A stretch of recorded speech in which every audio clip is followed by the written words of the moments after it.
7 a.m. on the West Coast, 10 a.m. on the East Coast of America. Welcome back to normal time. You set your clocks ahead, and everything is completely screwed up for me now because I get used to one time and now it's another. Anyway, it's 2 o'clock in London. It is 7:30 in Mumbai, India. And hello to all of our podcast listeners in Mumbai and across India. 11 p.m. in Kyoto, Japan. And in Malaysia, it's 5000 BC. I'm Jay Sheldon, and I'm not wearing pants. Hello, welcome in, and hello to Luna Amethyst. Yes, welcome back. So sorry I've been gone, says Luna. That's okay. We missed you, but it's great to have you back. As a matter of fact, Luna, I don't know if you saw this in our last stream, but I finally got my own copy of No Straight Roads for PlayStation and PS4.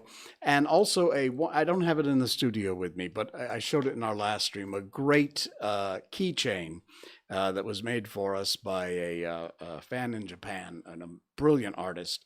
And check out our last stream. It's right in the beginning of the stream. So after tonight's show, you can go back. And time zone messed me up. Yeah, indeed. And so yeah, we had a great time at a wonderful restaurant, Japanese restaurant, with the game creator, Juan, and his lovely wife, and Su Ling was there, and it was great. So we had a good time. Wow, we got lots happening tonight, a ton of stuff happening tonight. And of course, our book will be coming up at the end of the stream. We're doing Tom Sawyer, so we'll have that for you. And what else? Oh, yes, I got to tell you, before we get into the Mikko update and all that stuff, it's time for a Jay update. We had the best Thai food tonight at Mukata Kra Thai. And it's in Subang in SS15. I've seen it 1,000 times. It's always so busy. There was no parking, so it is a little tough to get there. But man, am I glad we made it. It was worth the wait. Now, there's a million Thai food restaurants in Malaysia, but everyone it's not authentic Thai food. I lived in Thailand for several months. I know it's not a long time, but it's long enough to get used to really good Thai food. And I mean street Thai food, the good stuff. And in fact, I stayed with a friend's family, and we ate at their house most times. So that's about as authentic Thai food as you can get. But anyway, Mukata, congratulations to you guys. You hit it spot on, 10 out of 10. Even the som tom, the papaya salad, the fish sauce was just fishy enough. It was that good Thai fish sauce, and it was spicy and amazing. All their foods were absolutely incredible. And if you go there, if you're part of my Malaysian audience, do check out their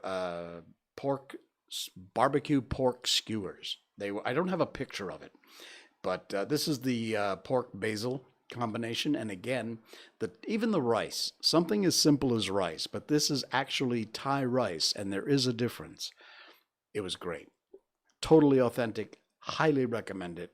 Not easy to find parking or get there because it's very popular, but check it out. Mukata in SS15. Brilliant. I didn't get paid for this. I didn't get free food, but it's great. Luna says, gonna try ramen for the first time today. Really? Well, good luck with that. I think you'll love it. If you're gonna try ramen, try and find it that has from kind of an authentic Japanese restaurant if you can. You can get the homemade ramen, noodles, and put it in the boiling water and stuff, and that's fine. But if you really want to know the difference between Japanese ramen and ramen, try out a nice Japanese restaurant. There's a couple here in Malaysia that do. When you try authentic Japanese ramen, suddenly you wonder, what was I eating all those years? So anyway, the first time ever, you've never tried ramen before. Wow. Well, good luck with that. All right, let's get on to it. Mikko update. Mikko update. She is great. She's doing really well. She followed me upstairs, but she didn't come in the studio. So sorry, I can't get her on the show. She's been very nose in the air about coming on the show lately. So she's had a bit of an attitude. But anyway, she's doing wonderful. No problems. Eating well. Went for a nice long walk today, met some friends, and yeah, she's doing very, very well. Luna says, I missed her. Yeah, indeed. I know. So she's probably sleeping in the aircon in the other room right now. So that's usually where she hangs out when I'm on the air. So Mikko's doing very well. By the way, Juan's wife is Japanese, Ray. And so I asked her, because I've always wanted to ask an actual Japanese person. We named Mikko, her full name legally, her on her MKC, whatever, AKC paperwork is Ichiko Mikoto, and we call her Mikoto. So I researched it, I looked it up, I checked it out, and it seemed like it was a proper name. And she authenticated the name for me. So thank you very much. It is great to know that the name Ichiko Mikoto actually is a legit Japanese name, and a pretty good one too. It's unusual, Ray said. So it's not a normal Japanese name. You wouldn't find many people called Ichiko Mikoto.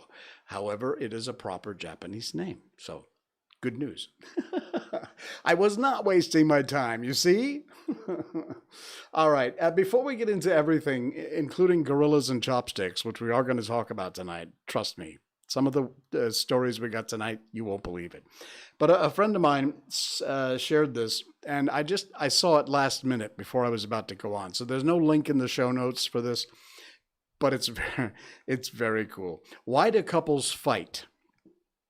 They are lovely. You're exactly right. They are amazing people. Thanks, Luna. You're absolutely right. They are such a down-to-earth, good people.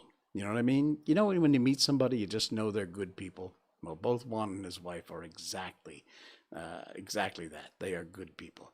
All right. Why do couples fight? And this is a great list. You could probably read ahead if you want to. My wife sat on the couch next to me as I was flipping channels. She said, "What's on TV?" I said, "Dust." And then the fight started. I got home last night. My wife demanded that I take her someplace expensive. So I took her to the petrol station. And then the fight started. I asked my wife, "Where do you want to go for our anniversary?" It warmed my heart to see her melting in sweet appreciation. Somewhere I haven't been in a long time. So I took her to my parents' house. And then the fight started. Yeah. My wife was hinting about what she wanted for our anniversary. She said, "I want something shiny that goes from 0 to 100 in 3 seconds. So I bought her a weighing scale. And then the fight started. It's like the "you might be a redneck." Finally, my wife was standing and looking at the bedroom mirror, and she wasn't happy with what she saw. She said to me, "I feel horrible. I look old, fat, I look ugly. I really need you to give me a compliment." And I replied, "Your eyesight is perfect." And then the fight started. Yeah. Man. Yeah. Okay. Dad jokes. I know. Oh, man. I can't decide which one to start with, chopsticks or gorillas. Luna says, hung out with them on the stream. Juan actually showed my Tatiana and Cliff cosplays on stream. Cool. Excellent. All right. I'm going to start with the gorillas because it just goes from one absurdity to the next. And welcome to Malaysia. Even if you're not from Malaysia, you will find these stories unusual. Netizens have paid tip of the hats to some officers who decided to take care of a monkey problem in the most creative way I think I've ever heard of. This is a true story. There's video of this. We have monkeys in Malaysia.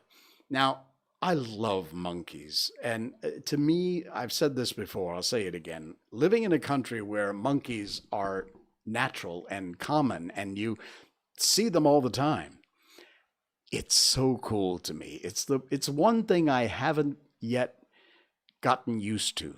You know, I mean, it's been 20 years I've lived in this amazing country, but I still freak out every time I see wild monkeys. And we have some right here in my area. But they can be a nuisance. They really can. They can break into your house. They'll steal your stuff. If you're out and there's a pack of them, they'll come up, grab your hand phone or your purse and take off running. They are a problem sometimes. And these officers, and again, this is the link is in our show notes. It's from a site called Lobak Mira, but I've translated it into English. If you just right-click on your browser, usually you'll have an option there to translate to English, and it works pretty well. Anyway, you can see here what these officers did to try and get rid of the monkeys. Yes, they actually dressed up in gorilla suits. These are the officers. Look at this. Check it out. So they got them. There's a video here somewhere. You see a monkey over there, but this is a real monkey. And then these guys came wobbling down in full gorilla outfits to scare the monkeys away. When it's if always you're trying to do the monkey comes firecrackers, a big tiger statue, elastic rock. All those ways are common that people do, but the trick from these officers apparently has never been tried before, and it worked. Yeah, real monkey business. You're right, Luna. According to a recent viral post, 2 officers were recorded posing as gorillas to repel the monkeys from the house. Here's the actual video footage of this. Check this out. You'll see them come out of there's the monkeys over there. You see them hanging around. There you go. See, look at that. They're all running, scurrying. Look at this. Here come the gorillas. And the monkeys are hightailing it out of there. There they go, running away. There goes another one. There's another one up there. And these guys come down. Okay, gorillas don't have tails, but I don't think the monkeys really cared. But this is so cool. And it worked. There's like a 31-minute video that was shared on Facebook. And it's been re-uploaded to TikTok also. And it's absolutely amazing. Let's see. In the comments section, netizens applauded the actions of the officers who were willing to wear gorilla suits to get rid of the monkeys. Congratulations. Nice job. Every now and then takes a little thought, but very cool story. Nice. Oh, man. Yeah, some real monkey business. Gorillas. Yeah. So we promised you gorillas and chopsticks. Well, we got the chopsticks part. This is from our good friends at World of Buzz. And yes, the link is in our show notes. You'll find it there. You can read the whole article. It's one of those head slammer. Why the hell do these people... I mean, we know why, because they want the attention. They're not really offended. They're just trying to get attention. Frankly, I don't know why we cover it, because we're just giving them what they want, but so it goes. A local actor has politely responded to comments claiming that using chopsticks is haram for Muslims. Now, haram means like forbidden or against their religion. Yeah. The usage of chopsticks has nothing to do with faith or religion. It is cultural. That is all. Regardless of race or ethnicity, a chopstick is one of the pieces of a utensil that is usually seen at the dining table, particularly here in Malaysia. The uses of chopsticks simply a culture that has been practiced for 6,000 to 9,000 years. Some people are still confused. I think you could replace confused with just freaking stupid. Anyway, they relate the use of chopsticks with religion, which it totally is not. A local Chinese Muslim actor, Adam Corey, shared a live stream of him during a Chinese Muslim restaurant in Wangsa Maju in KL. and seen using chopsticks. Well, that didn't sit well with some of these fools who claimed the usage of chopsticks is not permitted. Well, it's good to recite prayers before you eat, but the use of chopsticks is haram for Muslims. Yeah, not true. Adam wasn't offended. He didn't take the comment seriously. Good job, Adam. He politely responded to the person and assured him that as a Chinese Muslim, he had referred to the opinions and advice from multiple ustaz years before. And there is the actual chit-chat back and forth in Malay, so if you're not from Malaysia, you probably can't read it. But the usage of chopsticks is allowed because they are just like any other utensil. That's like saying using a knife and fork would be against Christianity or something. It's just that stupid. Spoon, knife, and fork. It has nothing to do with faith or religion. The comments gained attention of others, mostly slammed him for simply labeling the uses of chopsticks as haram. And off you go. Where did you study religion? In a cave? Anyway, congratulations, Adam. Thank you for defending yourself. Thank you for being polite. And to those people who are just so stupid, you have to stick your nose in places where it doesn't belong. Shut up and sit down. All right, there we go. Luna, she says, I wanted to try using chopsticks. You must. Oh, you must. I'm very good at chopsticks. I always have been, even before I moved to Malaysia. But the weird thing is that I'm left-handed. So yes, I use my chopsticks with my left hand, which it's weird enough to see the Guaylo, the Matsale, using chopsticks, but then also to see him using them left-handed. People are always pointing at me in restaurants and going, oh, look. They talk behind my back. What I really love is when they talk in either Cantonese or Malay and think, I don't understand them. And they don't know how much Cantonese or Malay I actually do understand. Oh, yeah, it's hell to get old. Mikko merchandise. Sorry, I was taking a coffee break. Anyway, if you would like to pick up some Mikko merchandise, you can see it's got our show logo on it, and on the other side is Mikko. And we've got coffee mugs, mouse pads, hats, ball caps, T-shirts, hoodies, all kinds of cool stuff. You'll find it at the top link in our show notes. And that is to our show merch, which we call Mikko merch because everything features Mikko. So, Luna, I'm only fluent in English. Nice to be here again. It is nice to have you along for the ride. You are the most talkative, active chatter I ever have on this stream. It's okay. Don't stop. We love it. I'll get to you eventually if I miss your chats, but for the most part, I'll see them when they pop up. All right, what else we got? We got middle age in a nutshell. Yeah, as people slowly get older, they can relate to this. So if you are, I don't know, what would you consider middle age? Now, I'm in my 60s. Yeah, I know, I'm that old. So to me, I think to me, middle-aged is probably around 40. Probably starts about 40. So if you're 40 plus, this you can relate to this. Middle age in a nutshell. These are great. You'll find a link to this post in our show notes tonight. Who cares if it looks good? I'm comfortable. Has anybody seen my phone? Often you say that when you're holding it in your hand. Stupid scale. That can't be right. Yeah, middle age. Shoot, did I already take my vitamin? I do that almost every day. I have a routine in the morning. I take a overdose of vitamin D, especially recently, for obvious reasons. And I have a tincture of lingsa mushroom tincture that I made. And I take a little teaspoon of, or a little dropper of that every morning, with just before my coffee and breakfast and everything. So, yeah, I can relate to the first one and 5 and 6.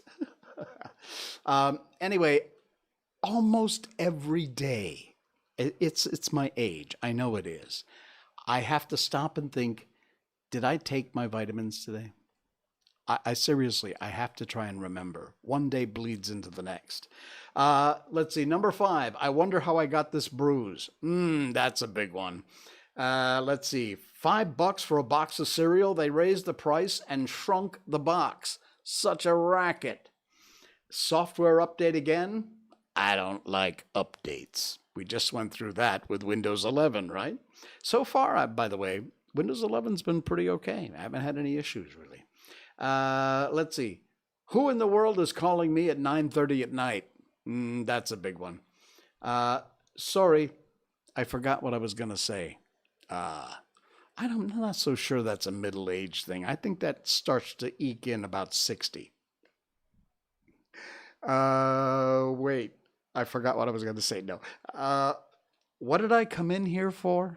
Yeah, like you walk in the kitchen to do something and you get in the kitchen and suddenly you're like, why did I come in the kitchen? Oh, man. I could have sworn that was my password. Oh, man.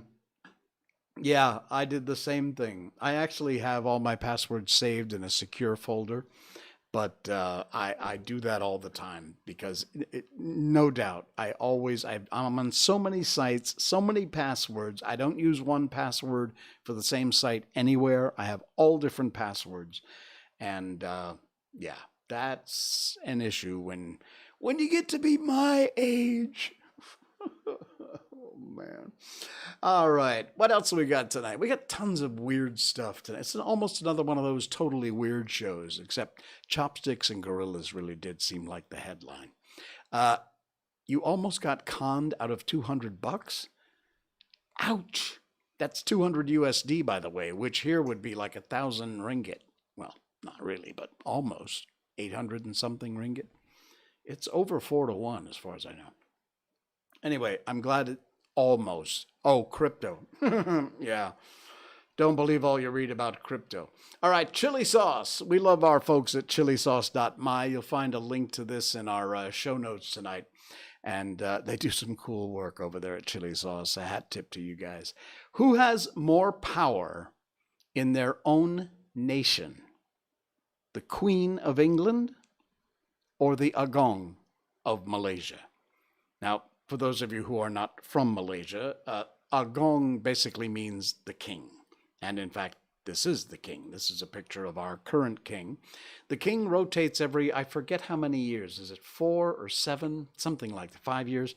Anyway, there are sultans for each state, each region. And the sultans of Malaysia rotate being the king for a term. And it rotates through all of them as it goes.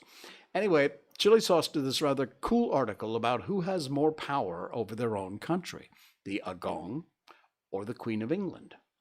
Being a part of the Commonwealth, it's only natural we share a lot of similarities with our former colonial masters, the British Empire, and that extends to the monarchy, which shares a lot of elements with the UK's own constitutional monarchy. There she is. Despite the two heads of state having similar roles and duties in their respective countries, there are a lot of cultural and constitutional differences that set them apart, which got Chili Sauce asking, what are those differences and how does it affect the dynamics of each monarch's rule over their countries? So what they've done is they've gone through and they've looked at the differences between the Queen and the King of Malaysia. When it comes to civil and criminal matters, one crucial difference that sets the two apart, unlike the Agong, the Queen is immune against prosecution. You cannot prosecute the Queen for a crime. The Agong, however, could be prosecuted. It was the Constitution of Malaysia, drafted in 1957. Malaysia is slightly older than I am, just by a few months. The Malay rulers possessed a similar level of legal immunity. The Constitution then read, "No proceedings whatsoever shall be brought in any court against the ruler of a state in his personal capacity."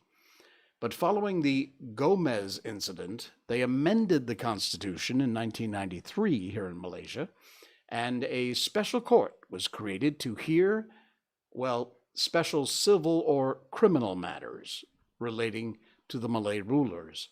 And the line, except in the special court, was added to the article above. So theoretically, yes, a Malay ruler could be tried in the special court, but even then, only with the consent of the Attorney General. There's a little layout. It's a fascinating article that talks about all the differences, the military, secession of the throne. It's really, really cool. It's well worth a read, so do check it out. The link's in our show notes. It's from chilisauce.my. And anyway, very cool article on who has more power over their country, the Queen of England or the Agong of Malaysia. Check that out. Nice job, Chili Sauce.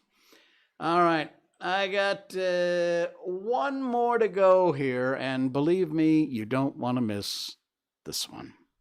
Two related stories, even though they don't know they're related. What's Luna saying? Oh, she almost got conned out of $200 because of crypto. Someone tried to get me to buy it. Luckily, I got my money back. Yeah, like I said, don't mess with that crypto stuff. In fact, you know what? We'll do that on another show. Trust me. Stick with good old hard cash. Can't go wrong. And the minute that idiot government in the U.S. starts to try and switch you off of the cash, a little bell should go off. And if you need an example of what I'm talking about, Canada in the last couple months. We'll go into that on another show. All right, check this one out. We have some strange customs in Malaysia. Even after all this time, 20 over years in Malaysia, I'm still not used to this one. In the U.S., when women have babies, they could go in the morning and pump out a kid, and by 3 o'clock in the afternoon, they'd be right back at work again, doing whatever it is they do for a living. Here in Malaysia and other Asian countries, they have a thing called confinement. I don't understand it. I don't want to understand it. I think it's weird. I think it's unnecessary. I think it's just so much bull stuff. But people are so stuck in their ways that they think if you don't do this, the world is going to fall apart. Everybody's going to die. It's confined. It's like 30 days or something after a woman gives birth, where they bring in this birthing mom, not the one that helps out with the birth, that kind of thing, although she might. But they take care of the mother. The mother stays in bed. You got to eat all special meals and everything. Like I said, in the U.S., back when I was living there, a woman could have a baby at 9 o'clock in the morning, run out to McDonald's for lunch at noon, and head back to the office at 3. Okay, it's probably not exactly like that, but it's close. A pregnant Malaysian woman gives a special gift to her husband as a reward for her upcoming confinement. She is pregnant. She's going to go into this confinement lockdown for like whatever it is, 30 days. And so she felt bad for her husband. She bought him a little gift, which is a nice thing to do, until you find out that the little gift is a $2 million Lamborghini. Yeah, I kid you not. Look at this headline. This is from what? The MalayMail.com.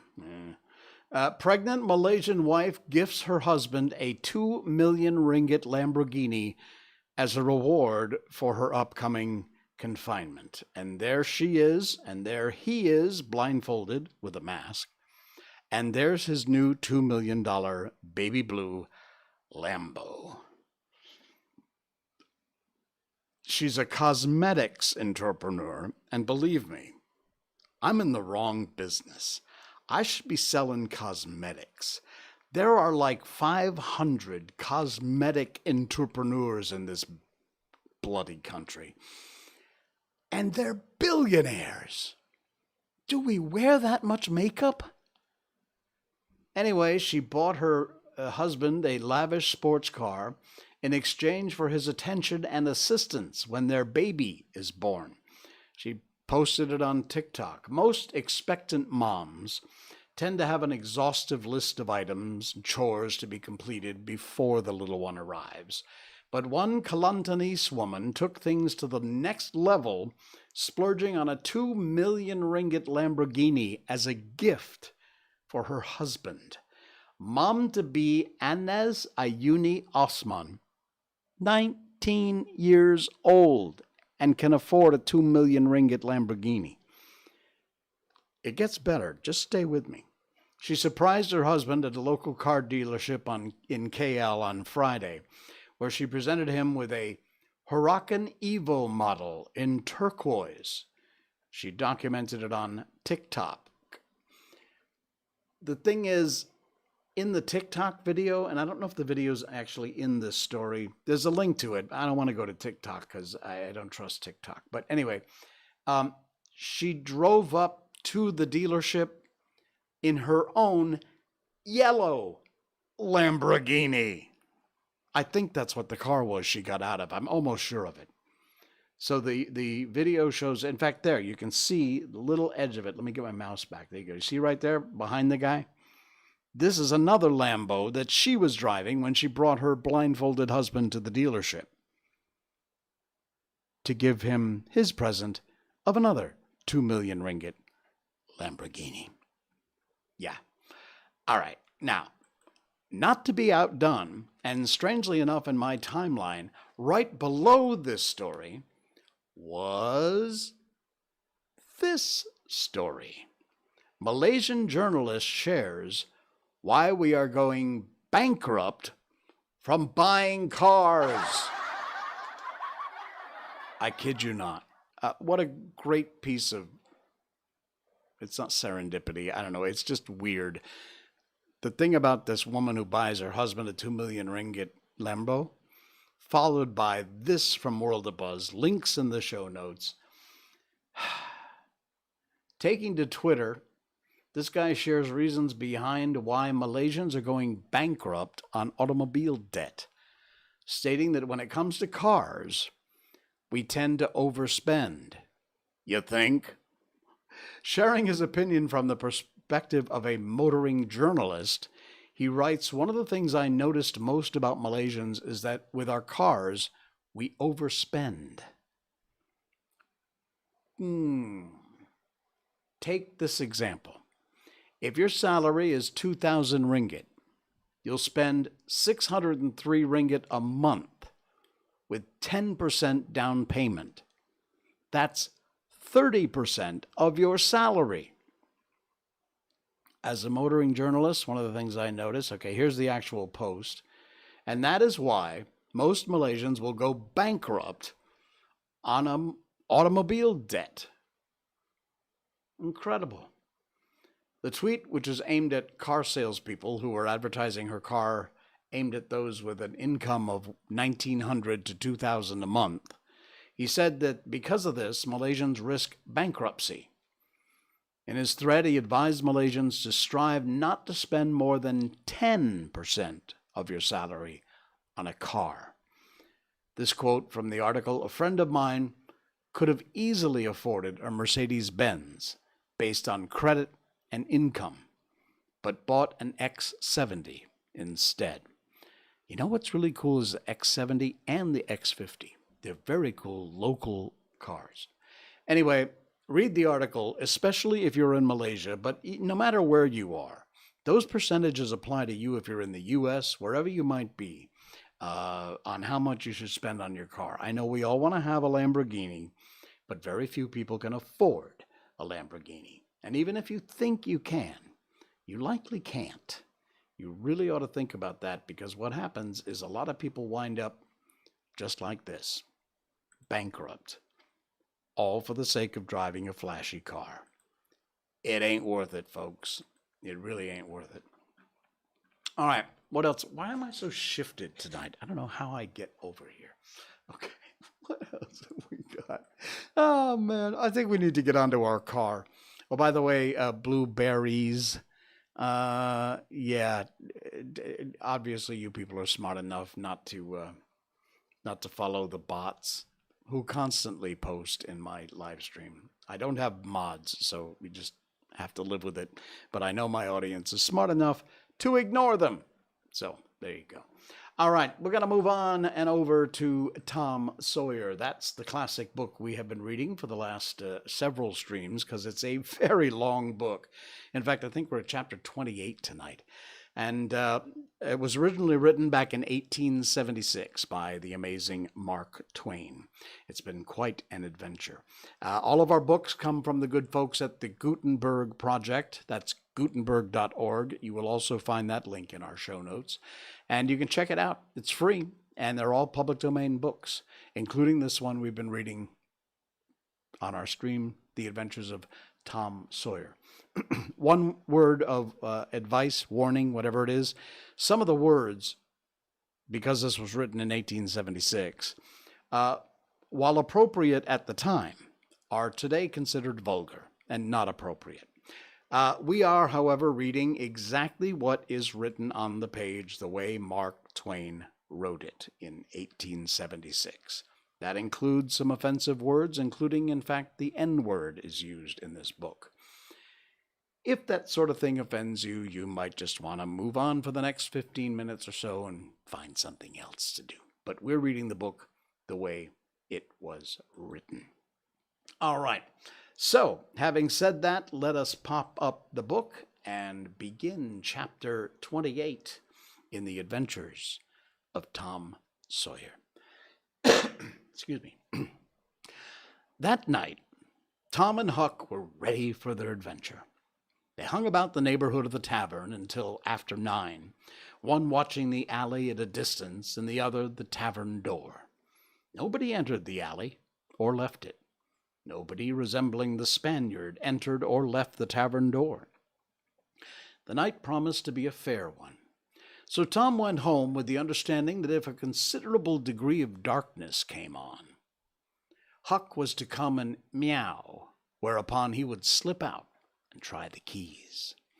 But the night remained clear, and Huck closed his watch and retired to bed in an empty sugar hogshead about 12.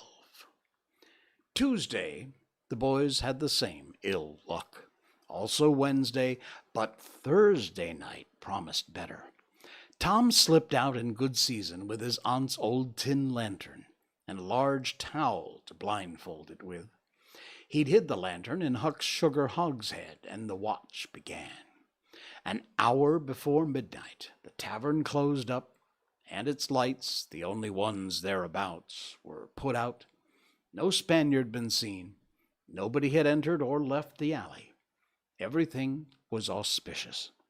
The blackness of darkness reigned. The perfect stillness was interrupted only by occasional mutterings of distant thunder. Tom got his lantern, lit it in the hogshead, wrapped it in closely in the towel, and the two adventurers crept in the gloom towards the tavern. Huck stood sentry, and Tom felt his way into the alley. Then there was a season of waiting anxiety that waited upon Huck's spirit like a mountain. He began to wish he could see a flash from the lantern. It would frighten him, but it would at least tell him Tom was yet alive. It seemed hours since Tom had disappeared. Surely he must have fainted. Maybe he was dead. Maybe his heart had burst under terror and excitement. In his uneasiness, Huck found himself drawing closer and closer to the alley, fearing all sorts of dreadful things and momentarily expecting some catastrophe to happen that would take away his breath. There wasn't much to take away, for he seemed only able to exhale it by thimblefuls, and his heart would soon wear itself out, the way it was beating.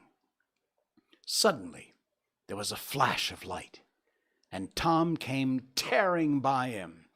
"Run!" he said. "Run for your life!" He needn't have repeated it. Once was enough. Huck was making 30 or 40 miles an hour before the repetition was uttered. The boys never stopped until they reached the shed of a deserted slaughterhouse at the lower end of the village. Just as they got within its shelter, the storm burst and the rain poured down. As soon as Tom got his breath, he said, "Huck, it was awful.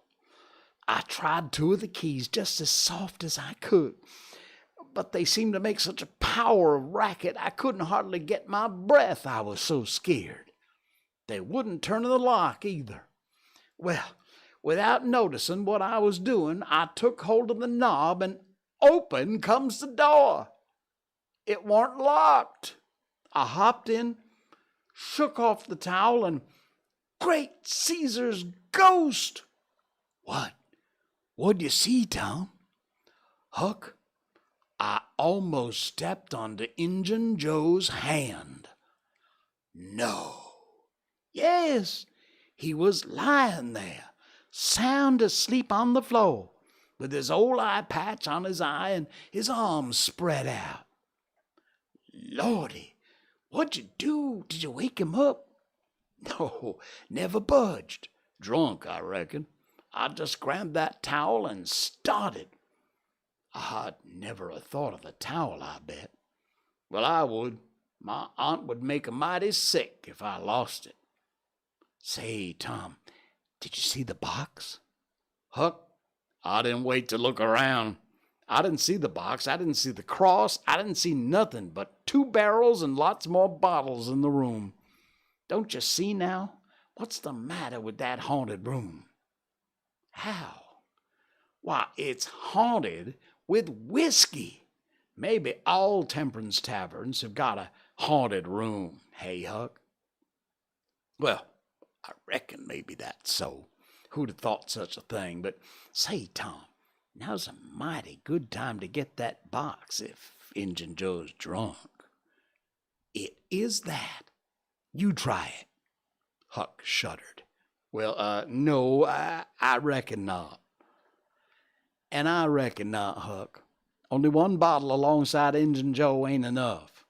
If there'd been 3, he'd be drunk enough, and I'd do it." There was a long pause for reflection. And then Tom said, "Look a-here, Huck. Let's not try that thing any more till we know Injun Joe's not in there. It's too scary. Now, if we watch every night, we'll be dead sure to see him go out, sometime or t'other, and then we'll snatch that box quicker than lightning."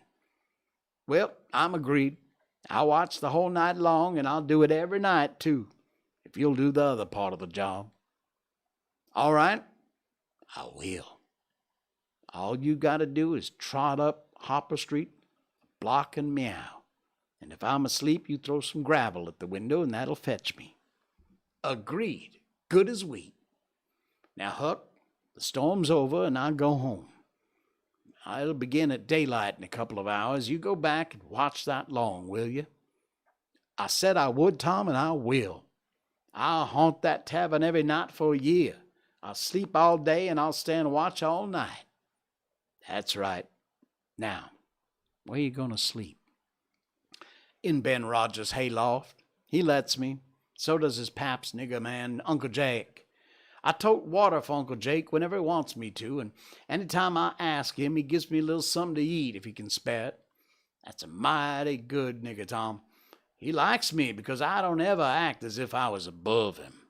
Sometimes I'd set right down and eat with him.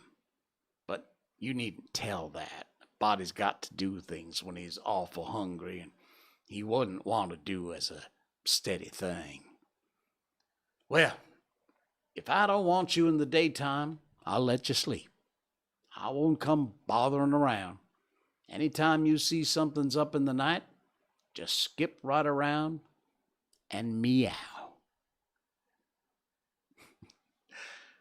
And that's chapter 28. Coming up on our next stream, we'll continue with the lookout on Injun Joe in chapter 29. Wow. I love this book. The Adventures of Tom Sawyer from the amazing Mark Twain. All right, my friends, thanks so much for popping by. Be sure, if you haven't already, you subscribe on YouTube or Twitch or rumble.com. Also, Rumble is up here somewhere, the subscribe button. Just click that. It's free, and it really helps me a lot. I really appreciate that. Thank you so much. That includes our podcast listeners. Thank you so much. Be sure you like and share and subscribe to our podcast. Hundreds of you do that every week, and we really, really appreciate it. Like I said, I'm totally amazed. We love you much. All right, I'll see you again on Wednesday night. Until then, I'm Jay Sheldon, and I'm not wearing pants. Good night.